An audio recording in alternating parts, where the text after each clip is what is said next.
Welcome back aboard to our language train, and as usual, I'm your captain. Speak it like you know it.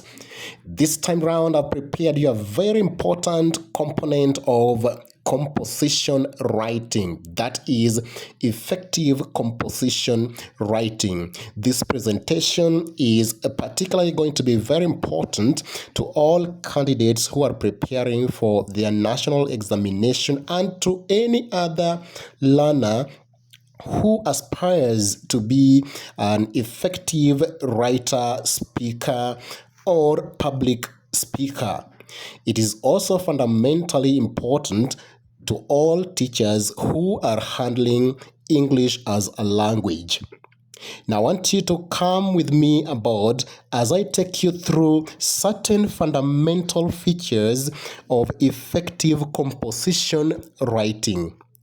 To start us off with, the word compose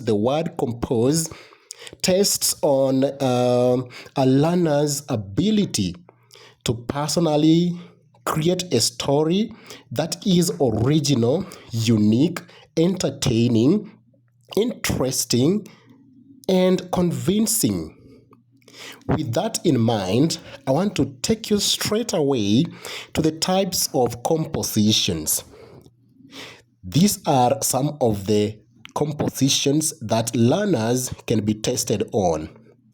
First is narratives, descriptive compositions, explanatory compositions, discursive compositions, speech writing, minute writing, letter writing, and report writing, among others. Then I want to take you through very fast to the categories of compositions.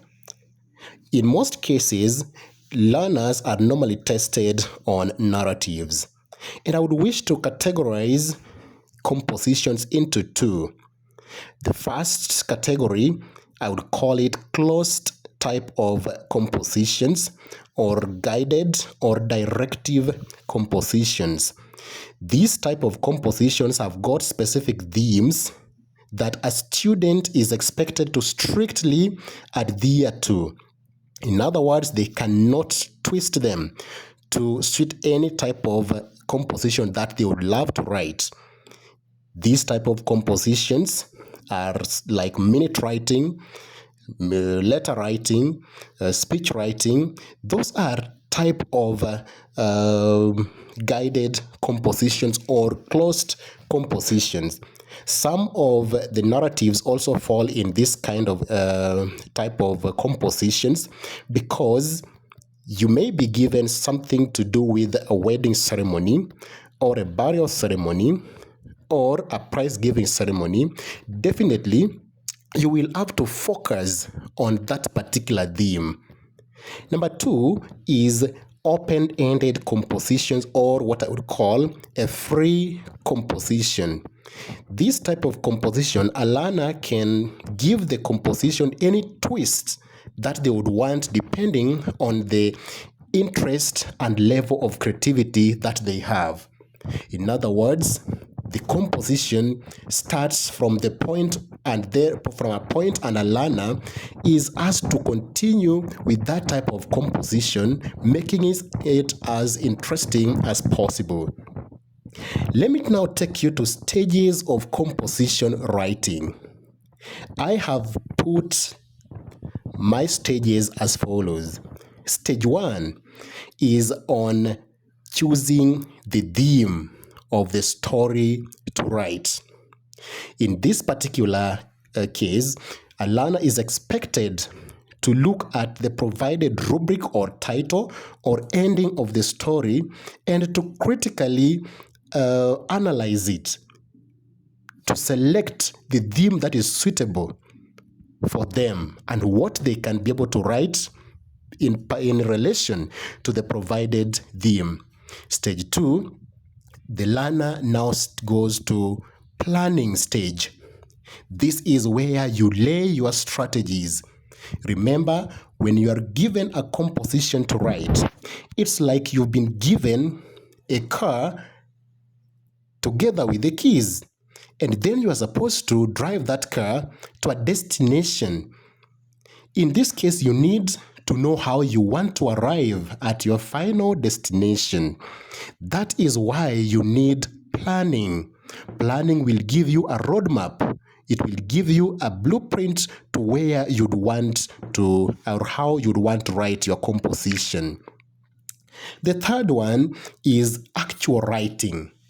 This is also a very important stage because after planning, you go into the writing where you want to execute your plan.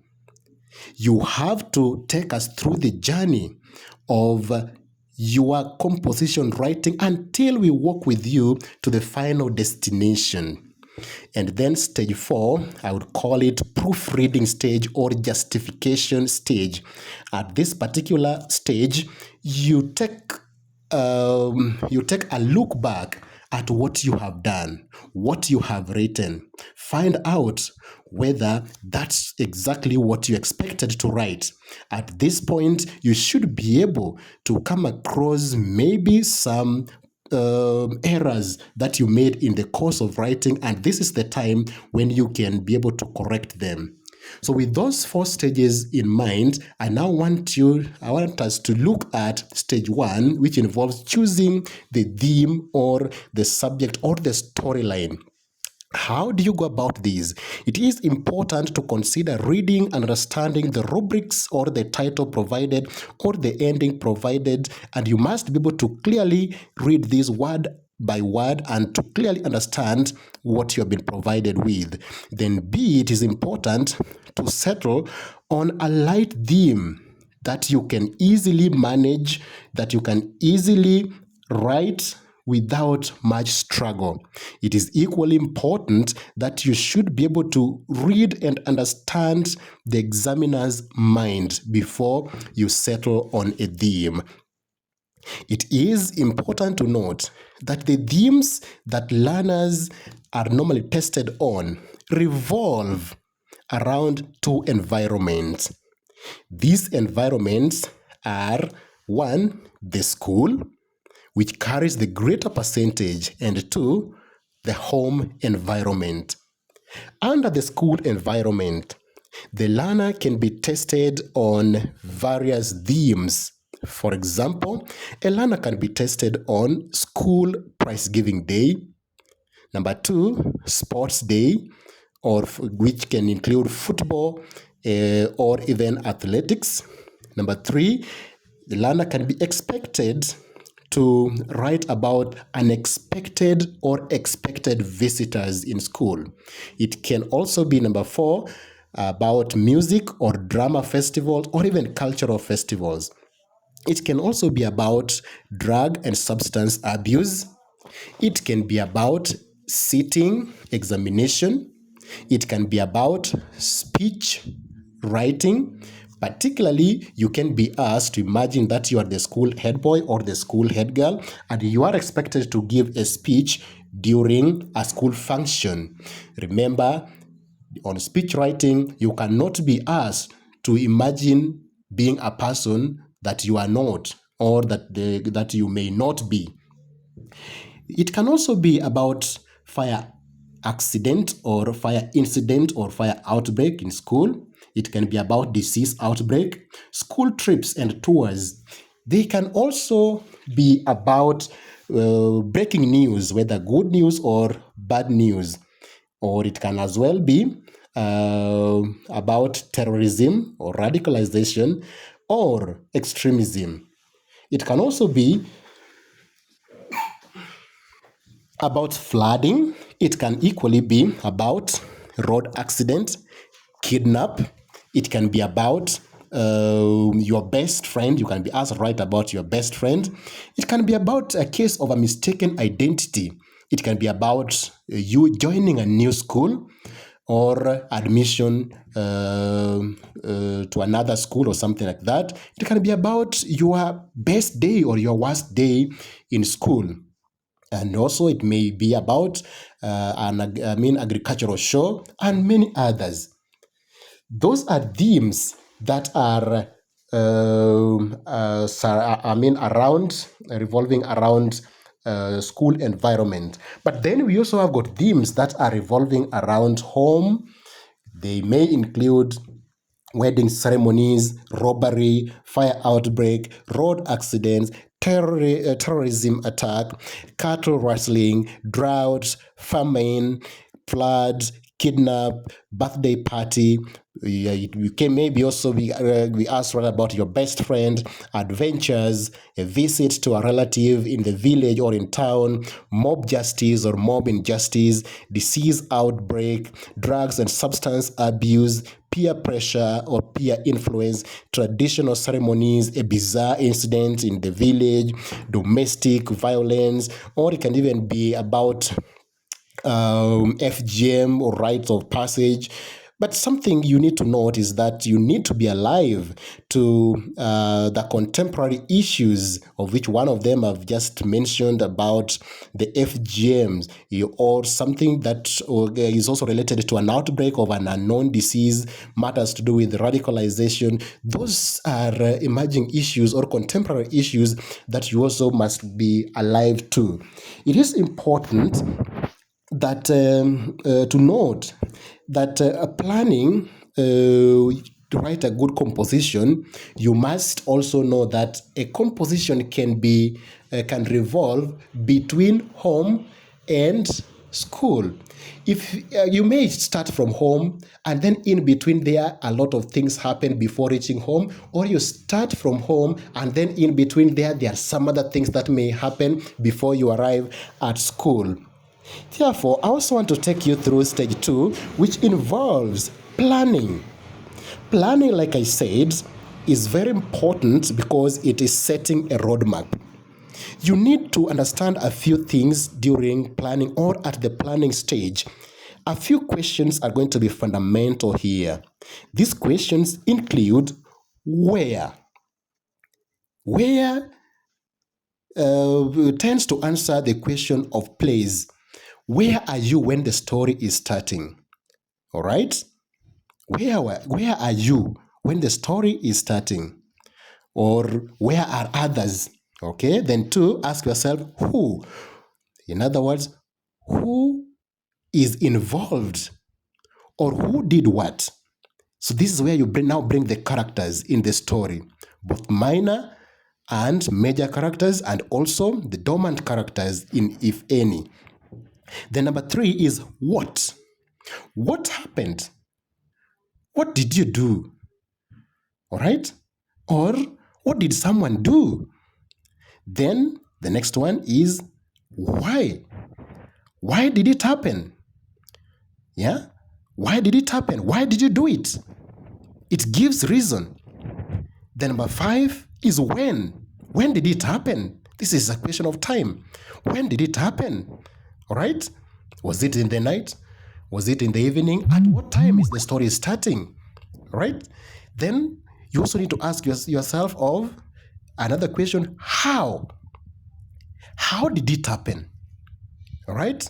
In this particular case, you are going to use adjectives and adverbs and figurative expressions to describe situations, to describe actions, how they happened, to paint a picture of how things unfold during your writing. And of course, the last question is which. All right? Which lesson did you learn, or which lesson did someone learn from that particular story? And this is normally coming, this normally comes at the end of your story when you're doing your conclusion. Did you learn any lesson from that particular story? Did someone learn any lesson from that particular incident that happened? So planning involves making a summary of what you are going to write about. It helps you paint a picture of the entire story before writing it. It tells you where you want to go before you start your journey. And now, I also want to mention a few things about advantages of planning. Why do you need to plan? Number 1, it saves you time. Number 2, it paints a picture of what you want to write about. Number 3, it gives a roadmap from the introduction to the conclusion. It also helps you in aligning your story with the theme that you have chosen. And finally, it also helps you in identifying relevant vocabularies and spicing techniques that you're going to apply in your story. I also would want to mention something now about actual writing. The moment you're done with your planning, then you must now get down to business of putting everything on paper. It is important that you understand the fact that the composition that you're writing must be one, relevant, two, original, and three, realistic.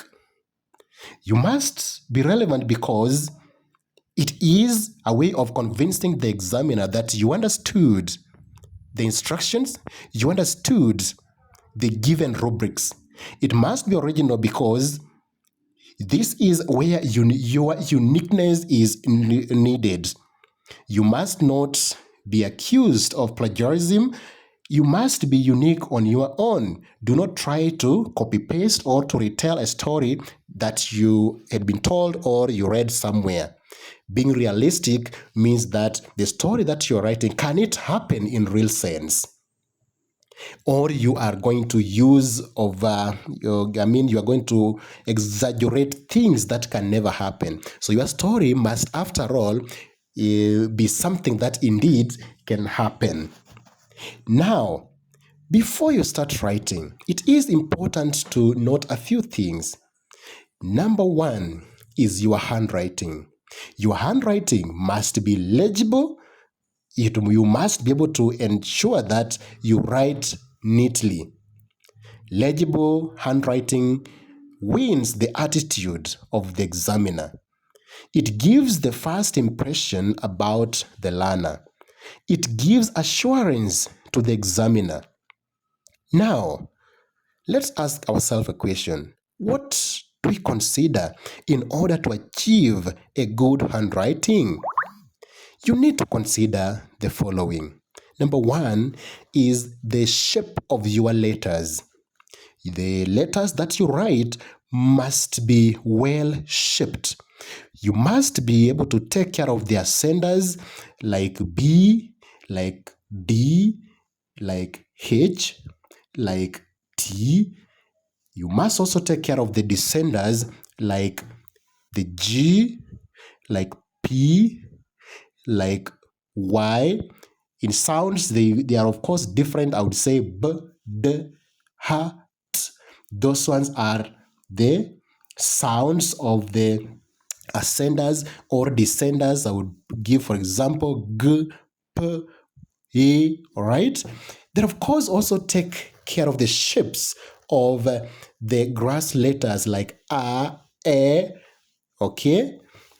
And it's also important to take care of the spacing. Number two is on spacing. How do you space your words? The space between a word and another, and the space between a word, a letter and another. So in this case here, ensure that you space your letters well. And number three, ensure that you have the right sizes of the letters. Your letters should neither be too small nor too big. They should be of reasonable sizes. And number four, letter legibility. Ensure that the pencil that you are using shouldn't be too sharp or too blunt. A blunt pencil may not give you the right size or shape of your letters. And when the pencil is also too sharp, the letters may look thin. So ensure that the pencil is not extremely sharp and it is not also very blunt. Then the next one is the writing pattern. Adopt only one writing pattern. This is very important lest you be punished for maybe you may be thought to have given your composition to another person to write for you. So the act of impersonation may come in if you keep on changing your handwriting in the same composition that you are writing about. Now, having that in mind, let us now go to the introduction of a composition. Remember, we are now at the stage of actual writing. Your introduction of a composition must be powerful and striking. It must be done with carefully selected vocabularies and good English expressions. This is where you are going to capture the attention of the examiner from the word go. It should be brief, precise, and welcoming. If possible, it should be devoid of any mistakes, because the moment the examiner sees a mistake right from the introduction, then the person really feels pissed off and maybe is welcomed with a composition that is likely to be marred with several careless spelling mistakes. Ensure that your introduction is not predictive. And especially if you're going to write about a dream, you should not be too obvious that you are writing about a dream. Dreams, in any case, let the person just realize that you are writing about a dream at the tail end of your composition. I want to also mention that the introduction of your story can as well be the summary of the whole story. For instance, let me give you an example. An example like, okay, we had been practicing hard for this particular tournament, and we knew very well that the victory would be on our side. Little did we know what fate had in store for us. It was embarrassing. Suppose that is the introduction of your story. Obviously, you have told us the outcome of the results, that it was embarrassing. So from here, you want to take us through the entire story of exactly what transpired during the match. So that's what I call or term as some introductions can as well be summary of the whole compositions or composition rather. Then I want to take you through what I call giving a title of a composition. First of all, a composition title is very important if you understand and know what you are doing. It signifies that you are aware of your story. A title of a composition should be preferably written after concluding your story. But one thing is important.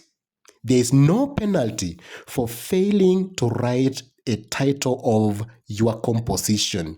In any case, you risk being penalized should it contradict your story or should it be misspelled in any way. So I would even advise that if you can avoid writing the title, particularly because you are not very sure about what to put as the title or what to give as the title of your story, just avoid it. You won't be penalized for that. And I want to go to another fundamental section, which is particularly for those who would prefer to write a title of their story. If you have to do that, ensure that your title is striking and welcoming. Ensure that your title is brief, precise, and understandable. It should be written in capital letters and neatly underlined. It should be thought-provoking or curiosity-raising. It should be non-predictable. And finally, it should be written with, it should be written right above the given rubric or the opening statement or the beginning of your story. It is also important, if I add, that you should be very keen to ensure that the title you are giving is not too long. Just let it be a short one. And also, if the title is provided, then you have got no choice but to stick to that title as you write your composition. Now I want to take you to another section of writing which is called paragraphing. How do you paragraph?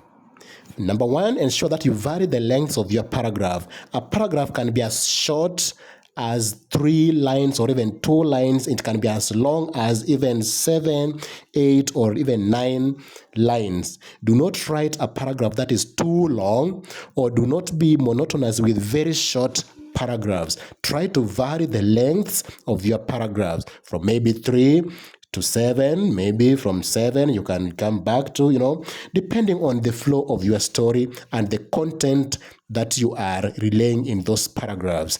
It is also important to use indented method, not block method. Indented method is where you leave some space from the margin about 2 centimeters, then you start a new paragraph. Block writing involves you skipping a space before you start writing a new paragraph. So that's what possibly you should actually ignore. It is important to also use varieties of sentence structures and language patterns. It is also important to that you should be able to arrange your paragraphs in a logical manner that is going to show the ideal flow of your story. It is also important that you avoid unnecessary breaking of the syllables when you are writing or you are developing your sentence structures. Your paragraphs should not be monotonous. You should have varieties of ways of starting a new paragraph. You should not use particular statement to begin nearly all paragraphs. Like many people, sometimes they would use only one phrase or one word, like there, then after, then after. Try to vary the beginnings of your paragraphs. I would preferably urge you to use correlatives at some point, like hardly, had I, all of a sudden, or in addition, or however, or although, or expressions like in spite of, or even words that are used in introducing proverbs. Like, for instance, it dawned on me that the adage that goes, or the maxim that states that one man's meat is another man's, blah, blah, blah.